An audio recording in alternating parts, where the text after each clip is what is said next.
Here are 6 ways I want you to use AI, specifically ChatGPT or Gemini, for real estate. So get your pens out, get your notebooks out, just pay attention because this one's going to be good. If you need what I'm reading from, because I did take time to outline this, just let me know. I'll send it over to you by Instagram or in the comments below on YouTube.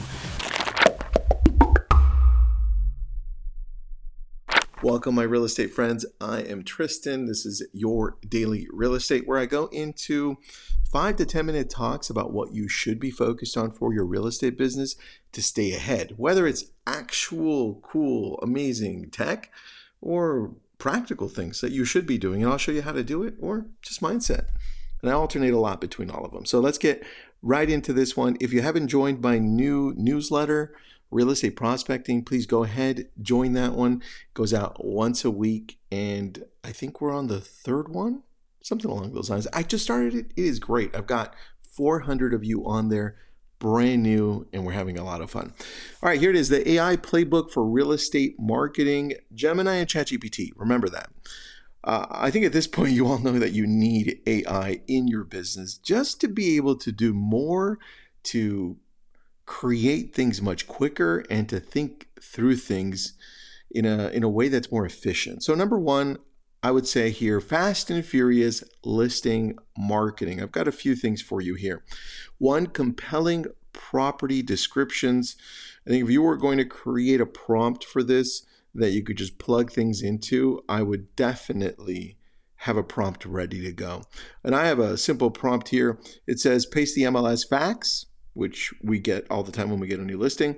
Write a 150-word listing blurb that spotlights the new roof and walkable coffee shops. Keep it upbeat and clear for a young professional audience. Remember that it's just a model.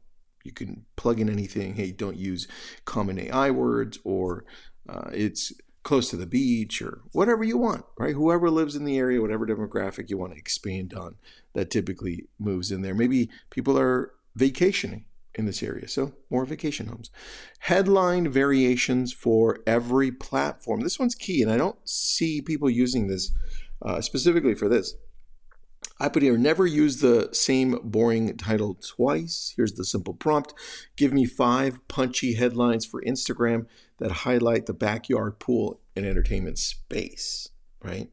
And you see some of the headlines that I use for some of the social out there, they're AI created. So that means I go through it and I'm like, ooh, that one looks good. I tweak it a little bit and boom, that's the title I use of some of these shorter videos I do. Just listed postcards and mailers. Here's a big hack, okay? Once you or anybody else designed the mailers, I want you to upload them into ChatGPT or Gemini and ask it, what could you improve on this? What is missing, right? Why wouldn't somebody call me or take action based on this, whatever it is, flyer, letter, postcard? It's important to get feedback, and you get it super quick. So here I have one that doesn't criticize it, which I want you to do. This is more of a prompt. It says, format a short 2-paragraph postcard for 123 Brilliant Street. Key features, 4 bedrooms, 3 baths, and blah, blah, blah, blah, blah, and have a great call to action, right? So something you could use, but again, it's made for you to expand from. And please use AI to critique you, to make you better. Next, virtual tour and video script. I probably use this one the most out of anything. Well, this and the critiquing, because I always go through. I just did a listing presentation, revised it, and I had ChatGPT. I uploaded it there. I created a prompt to dialogue with it, and I'm shooting a video for this, so don't worry. And I'm going through and I'm pretending it's the sellers, and AI is critiquing me, not just me, but my listing presentation, anything that I'm missing. So this way I could just get better and better, right? Start thinking along those lines. Virtual and tour video scripts. I think here you'll just watch what I do on Instagram, on TikTok, on Reels, on YouTube Shorts. I have AI create these scripts, and then I I read through these articles and then I can ad lib pretty quick. So I'm like, oh yeah, it makes sense. And I read it. Or if you want, you can put it on a teleprompter and just read from the teleprompter. There are a lot of different ways you can do it. This gives you more ideas. That's number one. Number two, unstoppable social media engine, Reel and TikTok scripts, like I mentioned there. I think here is where you need to rely a little bit more on AI to shorten articles for you. Articles that are important to you, to your area, and use those to create content that people you think would engage with. And don't be scared to use teleprompter. I've seen some videos have millions of views where people are just reading through the prompt and you can tell. Or even, you've seen me do it sometimes, right? Where I write things out and I'm reading from an actual flyer, right? Or a document that I've written out or that I have some help with from my team. And they're like, hey, we put this together, read through it, make it better, read through it, and use it live. So I do that too. So just make sure that you don't lead with your ego here. Get the help from AI. Batch and create captions, plan your content calendar in a fraction of a time. If you don't use the content calendar I create for you monthly, use AI to do it. Same thing with batch create captions, right? Same thing. There are captions that you could use on great videos. Well, have AI create these captions that are hooks. So when people read it, they're like, ooh, I want to read more of this. But start thinking along those lines. And then if you still use hashtags and you think they're important for you, then niche down and use AI to create amazing hashtags. Number three, hyperlocal authority and SEO dominance. Well, I don't think SEO is dead. It's just changing because we have artificial intelligence grabbing from everything that's out there. I think here's where you have to start thinking a little bit more niche. So you have the opportunity of doing neighborhood blogs and neighborhood posts, meaning you've got to create more of the community guide. You have to be that. It's a whole Gary Vee thing he's been saying for years, which is become that digital mayor of your area. But what does it mean? It means you also have the digital community guide. How do you show up, right? Well, you show up not only on social, which is how people search things now. You show up on blogs. You show up on any type of giveaway you're doing. You show up in person, right? But all of that is brought together to you by you showing up consistently on Google or on your website, which is still Google, or on social, which Google searches through, or AI. But remember, it's searching through everything that you create in a niche way. So niche down on your area. Please tell me the tracks. Tell me what's there to eat. Tell me about that great neighbor over here. Tell me about the garage sale that's going on. That's what I need. And then the second one under this is market trends. I need to understand the local market trends.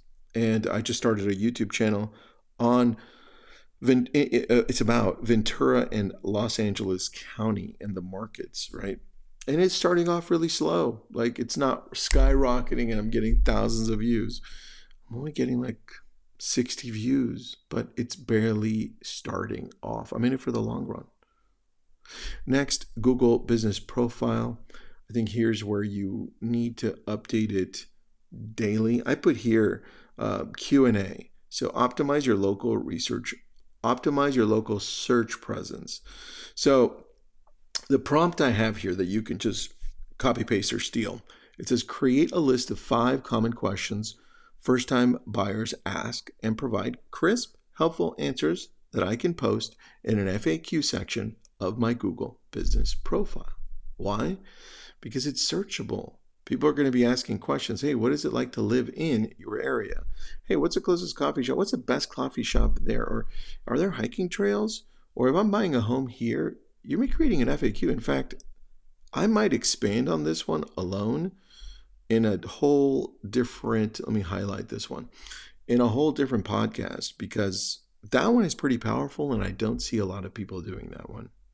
Number 4, client education that builds trust. Here is where it's up to you to show up as the person that's educating and Showing up about local education. How is it that I can buy a home add your city? Right? What are the things I should be careful for when selling a home add your city or track or area, right? Create branded seller buyer guides. And we've gone through this before. Like, what content should I create that's local to the people that I'm talking to consistently on a buyer side and seller side? We talked about FAQ. Well, what are some FAQs for people that you normally talk to? Like, what's that cheat sheet for you?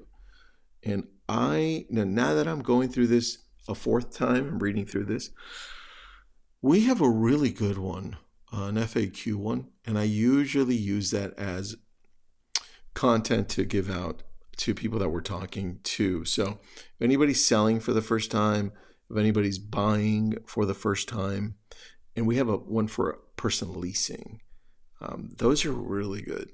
I'd probably lean in a little bit more on the FAQ sheets for the people that you typically serve. So it's a one-sheeter. Email drip campaign drafts. I put here, automate your nurture sequence. Like, what happens in this whole process when people jump into your world, your newsletter, your community, your Facebook local page? What is it? Like, create all of these drips with AI.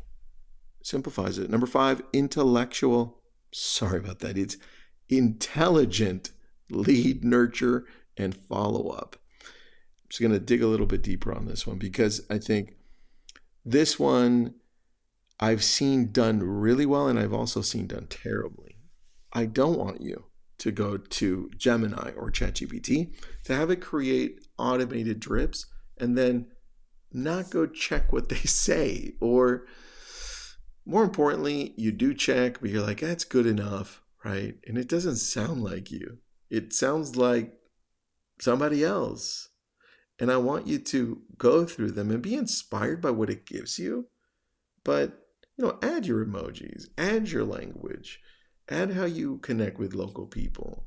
And in this automated drip email, voicemail process, there are certain things that can identify you as the local expert too.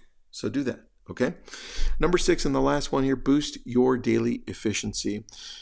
This one's easier. It's streamline your day-to-day task and conquer writer's block forever. Well, at least it'll get you going in the right direction much faster.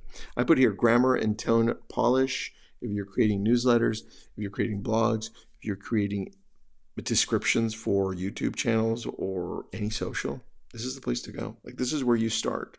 Idea generation. I go to ChatGPT daily and Gemini often, not daily. And I just go through and I want to mastermind certain things. I'm like, what am I missing here? Here are my ideas. And I usually write it out on paper and I take a picture. I said, what am I missing or what can you expand on? Right? And then have it create reusable templates. Like, this is probably the coolest thing you could give away to your clients. Like, what are things that I can create for the clients that I serve that they can use that are templated? Start thinking along these lines and keep track of all of the things that you're doing so that you can tweak them and just make everything much better. Look, I went a little bit longer on this one, but please don't forget to subscribe to the newsletter that I just created. It's real estate prospecting at the top of the description of the YouTube video, or I believe it's in the podcast. If not, just message me and I'll send it over to you. Have an awesome day.